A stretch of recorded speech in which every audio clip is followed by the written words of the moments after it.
Bonjour, bonjour, bienvenue à Art sur les manguiers. Et cet après-midi, on reçoit quelqu'un qui nous vient de Yaoundé. Il est d'ici aussi, hein, un peu d'ici. Il s'appelle Rostan Poka. Bonsoir. Bonsoir Louise. Alors, bienvenue sur le manguier. Ah, merci, c'est un plaisir d'être là. Rostan, dis-nous qui es-tu, quelle est ta démarche artistique? Les gens, quand on dit art plastique, parfois ils sont un peu perdus. Ils ne font pas le plastique, hein. Art plastique, c'est différentes disciplines. Alors toi, principalement, ta discipline dans l'art plastique, c'est quoi? Ma discipline dans l'art plastique, c'est la peinture de chevalet.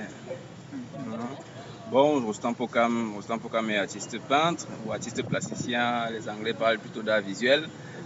Rostan Pokam a une trentaine d'années, a été formé dans les institutions pédagogiques de Yaoundé telles que l'Institut de formation artistique de Mbalmayo, l'Université Yaoundé 1, même s'il s'est spécialisé plutôt en histoire de l'art pour question d'esthétique et de l'histoire de l'art africain en général.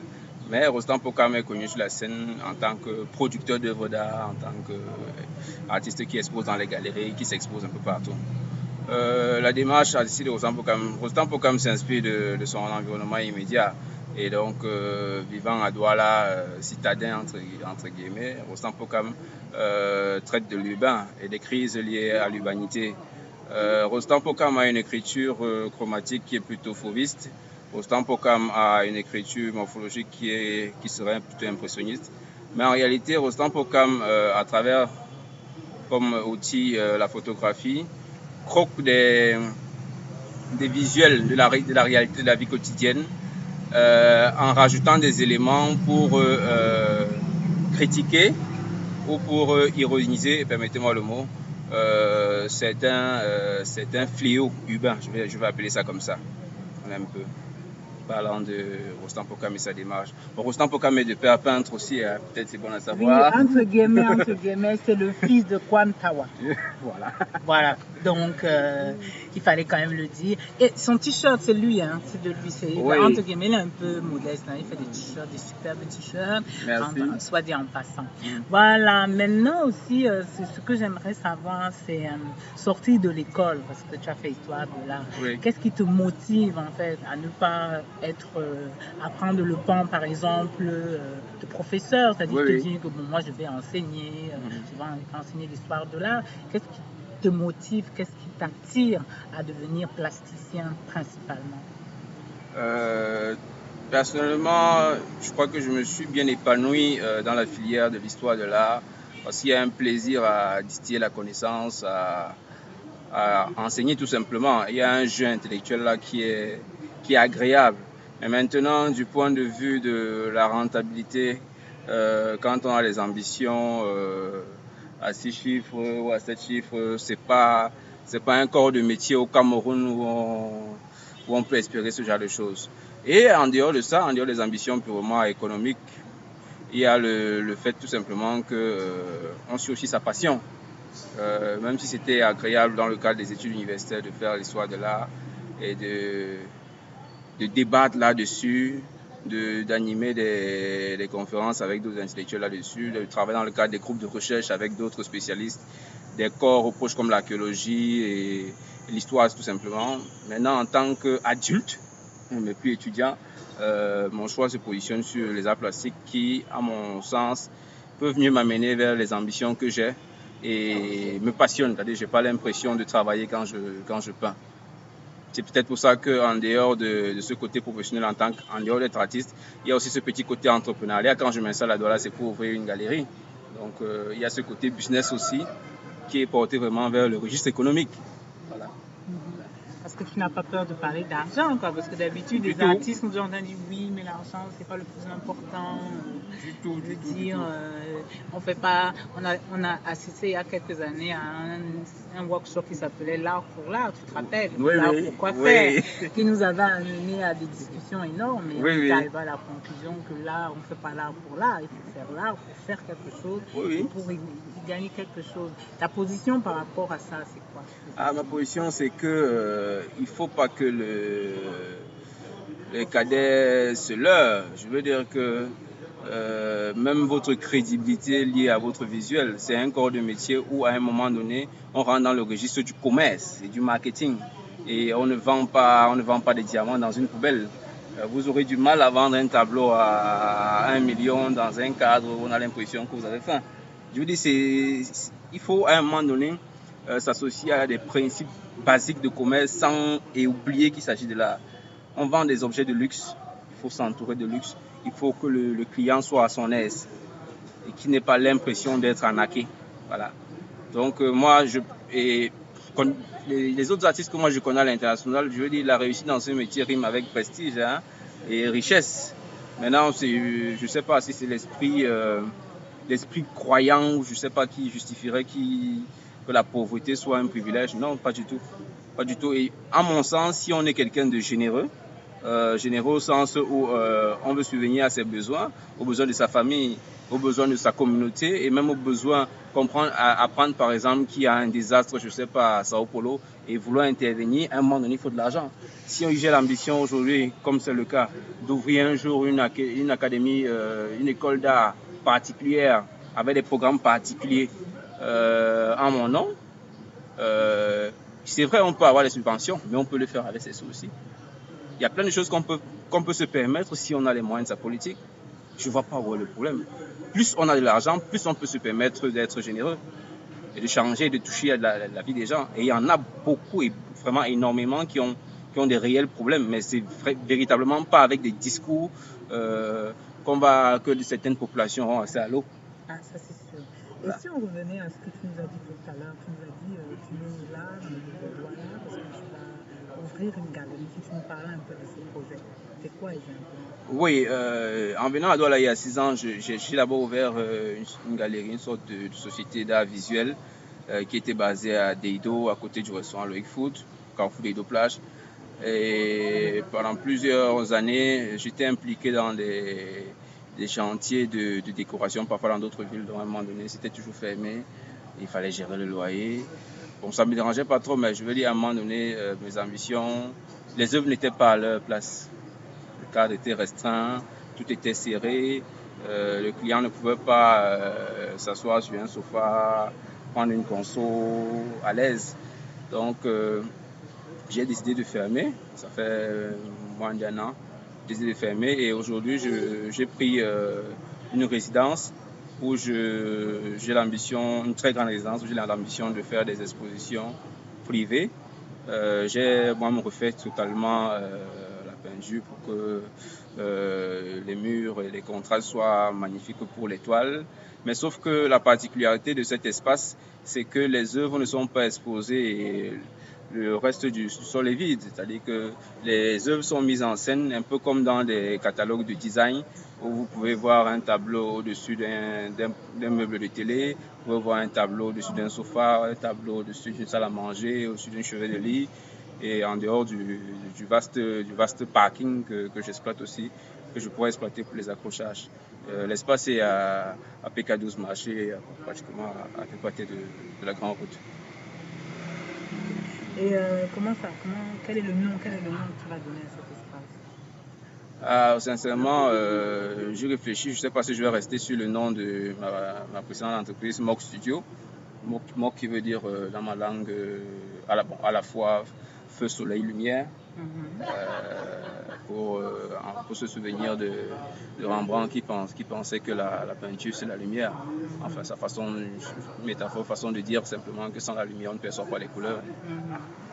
Mais j'hésite encore, je n'ai pas encore décidé, je suis encore vraiment sur la phase des travaux, je veux prendre mon temps pour parfaire. Et peut-être, parce que le mobilier que j'ai mis c'est vraiment un mobilier occidental entre guillemets, peut-être à l'avenir aussi avoir un partenariat avec un designer qui est prêt à prendre des risques aussi pour que finalement tout ce qu'il y a dans cette résidence-là soit des créations. Oui, des créations locales. Mais après, comme vous savez, tous les artistes ne sont pas forcément des entrepreneurs, ils ne sont pas forcément prêts à prendre certains risques financiers. Le quotidien parfois nous oppresse et tout à fait. Opportunités. Tout à fait. Maintenant, dans l'émission, en fait, il y a toujours un moment où on parle de ces rencontres. Parce que je pense qu'on fait de belles rencontres. Oui. Et que cette rencontre, cet après-midi sur le Mali, est une belle rencontre. Oui. Et on est en train de partager cette rencontre avec ceux qui nous regardent. L'idée aussi, c'est que tu nous dises les gens qui ont slalomé ta vie, les gens que tu as rencontrés, des petites anecdotes sur le comment du pourquoi. Tu vois un peu, oui. Un peu ce que je dis. Parfaitement. Parfaitement. Votre un genre très intellectuel. Oui. C'est pas Nous sommes tous deux les intellos. Moi, je. Il faut que tu la joues aussi un peu. Comment du pourquoi. Voilà quoi. Le ressenti d'une rencontre. Moi, j'aime bien qu'on me raconte ça. Dis-moi qui tu as rencontré, les gens qui t'ont boosté, ceux qui ne t'ont même pas boosté. Ouais, l'une de mes premières rencontres, je crois, c'est Auriol. Hormis ton papa, parce que je sais que ton père a dû omniprésent à la maison, un peu présent aussi à l'université. C'est inévitable. Il est à l'université, il est à la maison, mais bon, enseignant, mais bref, hormis papa, dis-nous qui, dis-nous tout. Ouais. Je commencerai par Auriol Aromi, un peintre espagnol, portraitiste presque surréaliste, qui participait à une résidence organisée par l'ambassade d'Espagne. Je crois que c'était à Africrea, il y a longtemps. Il a été de très bons conseils, il était extrêmement généreux quant aux détails de sa technique, quant à l'exploitation par exemple du vidéoprojecteur pour au lieu de calquer par exemple. Et il avait à ce moment-là, moi personnellement, et c'est beaucoup de mes amis académiciens entre guillemets, on était complexés par le fait d'utiliser des nouvelles technologies pour améliorer son travail ou travailler plus vite. Et il m'a fait l'anecdote de son école là à Milan où effectivement plein de gens étaient brillants, mais qu'il s'est rendu compte effectivement qu'il est aussi question, comme dans tout métier, de réduire si possible le temps de travail. Oui. Et si le vidéoprojecteur peut aider, comme d'autres technologies, il faut le faire. Voilà. Il y a Roger Botembe Mimbiaïta, professeur de l'Académie des Beaux-Arts de Kinshasa, qui était venu faire un atelier à l'IFA aussi. Je crois que c'est le charisme de l'homme, le charisme de l'artiste. Il y a des anecdotes qui ne seraient pas bonnes à raconter parce que qui pourraient insulter certains collègues, donc c'est pas important. Il y a Papa Coco qui est là, qui dans une touche d'humour. Coco Comenien. Oui, Coco Comenien. Toujours encore lui, mais qu'est-ce que vous voulez? Désolé. Qu'est-ce que vous voulez? Il est toujours présent quelque part. On n'y peut rien. C'est vraiment un aîné de la vieille école qui a sa personnalité à part et qui a une générosité aussi rare dans sa génération. Je connais des gens de sa génération qui vraiment sont très hermétiques, qui à côté des plus jeunes se sentent en insécurité et le disent même parfois. Mais autour d'une bière, après une blague, sans que vous y attendiez,